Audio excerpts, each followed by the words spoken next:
జోష్న సూరజ్ దగ్గరికి వెళ్ళి రేపు మన పెళ్లి కదా కాబోయే భార్యతో మాట్లాడాలని లేదా అని అంటూ ఉంటుంది సూరజ్తో. నాకేం మాట్లాడాలో తెలియదు. నీకు తెలుసు కదా చెప్పు అని సూరజ్ అంటే, నాకెలా తెలుసు అని జోష్న అంటుంది. అబ్బాయిల కంటే అమ్మాయిలకి అన్నీ తెలుస్తాయి అని సూరజ్ అంటాడు.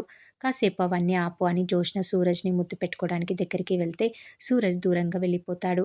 ఏమైంది?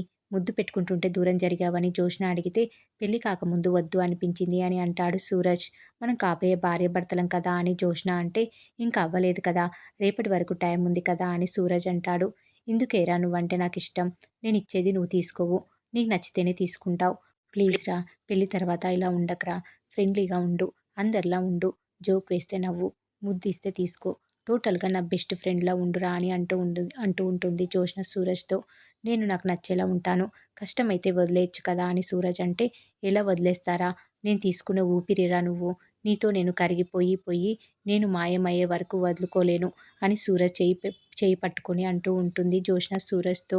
ఇంతలో శ్రీధర్, కార్తీక్, దీపలు వస్తారు. శ్రీధర్ సూరజ్‌తో పద వెళ్దాం అంటాడు. ఎక్కడికని సూరజ్ అంటే, పుట్టింటికి. నువ్వెవరు? నా కొడుకు కదా! రేపు నీకు అక్కడే మంగళ స్నానాలు.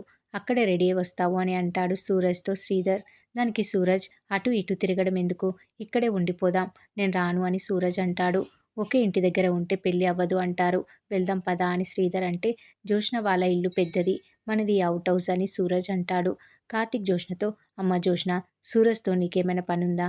మేం వెళ్ళిపోవాలా అని అడిగితే జోష్న సిగ్గుపడుతూ వెళ్ళిపోతుంది. శ్రీధర్ కూడా కాంచనకు విషయం చెప్తా అని వెళ్ళిపోతాడు. ఇక కార్తీక్ సూరజ్ మీద సెటైర్లు వేస్తాడు. మగాళ్ళ వీక్ పాయింట్, ఆడాళ్ళ క్యాష్ పాయింట్ అదే. పెళ్ళాన్ని కంట్రోల్‌లో పెట్టాలి అని అంటాడు సూరజ్‌తో కార్తీక్. అక్కడే ఉన్న దీప ఏంటి బావా అని అనగానే కార్తీక్ వణికిపోతూ, పెళ్ళాన్ని కంట్రోల్‌లో పెట్టకూడదు అని చెప్తున్నా అని అంటూ ఉంటాడు. ఇక దీప, కార్తీక్‌లు వెళ్ళబోతుంటే సూరజ్ సారీ చెప్తాడు. సారీ ఎందుకు? ఏమైనా తప్పు చేశావా అని కార్తీక్ అడిగితే, మిమ్మల్ని ఇబ్బంది పెడుతున్నా కదా అని అంటాడు సూరజ్. నీ పెళ్లి బాధ్యత మాది.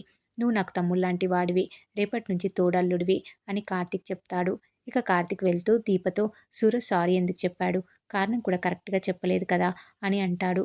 ఏంటి బావ నువ్వు డిటెక్టివ్‌లా, వదిలేయ్ అని దీప అనేస్తుంది కార్తీక్‌తో. ఇక ఉదయం పెళ్లి పనులు మొదలవుతాయి. దశరథ, సుమిత్రలు పెళ్లి ఏర్పాట్లు చేస్తుంటే పారిజాతం వెళ్లి జోష్నకే ఆస్తి మొత్తం రాస్తాను అని చెప్పారు గుర్తుందా అని అడుగుతూ ఉంటుంది జోష్నని పారు. ఇంతలో దాసు వచ్చి, ఆస్తి ఎందుకు ఇప్పుడు అని అంటాడు. అయినా నువ్వెందుకొచ్చావురా అని పారు అడిగితే, కూతురు పెళ్లికి తండ్రి ఉండాలి కదా అని దశరథ అని, నా కూతురు నీ కూతురే కదా అని కవర్ చేస్తాడు. నా కూతురు పెళ్లి నీ కూతురు పెళ్ళే అనుకో అని సుమిత్ర కూడా అంటుంది. ఇక దీప, కార్తీక్‌లు సూరజ్‌ని పెళ్లి కొడుకులా రెడీ చేస్తే, సుమిత్ర, కాంచన జోష్నని పెళ్లి కూతురులా రెడీ చేస్తారు. జోష్న బంగారు బొమ్మలా మెరిసిపోతుందని పొగుడుతూ ఉంటారు. ఇక జోష్న దగ్గరకు శౌర్య రావడంతో, సందడి మొత్తం దీనిదే అని జోష్న అంటుంది. ఇక శౌర్య ఫోన్ తీసుకొచ్చి ఫోటోలు తీసుకుందామని అంటుంది. నీకు ఫోటోలు తీయడం వచ్చా అని జోష్న అంటే, దానికి చదువు తప్ప అన్నీ వచ్చు అని కాంచన అంటుంది. జోష్నని అక్కడే ఉండమని, శౌర్యని కూడా ఉండమని చెప్పి కాంచన వాళ్ళు బయటకు వెళ్తారు. శౌర్య జోష్నకి ఫోటోలు తీస్తే జోష్న శౌర్యతో, మీ బాబాయ్ ఫోటోలు తీసి నా దగ్గరకు తీసుకురా అని అంటుంది. ఊరికే తీయను అని శౌర్య అంటే జోష్న చాక్లెట్ ఇస్తుంది. ఇక శౌర్య సూరజ్ దగ్గరికి వెళ్ళి, బాబాయ్ నవ్వు, ఫోటోలు తీస్తా అని ఫోటోలు తీస్తూ ఉంటుంది సూరజ్‌వి. మరి ఏం జరగబోతుంది అనేది రాబోయే ఎపిసోడ్‌లో తెలుసుకుందాం.